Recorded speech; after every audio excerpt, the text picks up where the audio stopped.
Required weekly test number 188 EAS number 3622. Station, WIPFM, Philadelphia, Pennsylvania. Frequency, 94.10 MHz.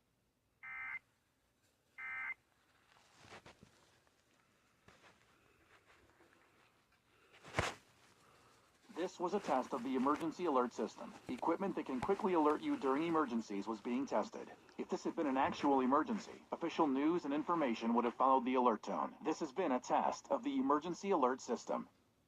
Required weekly test number 189 EAS number 3623.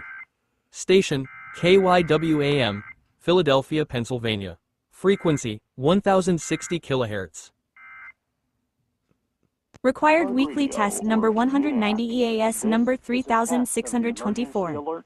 Station, WILK AM, Wilkes-Barre, PA. Frequency, 980 kHz.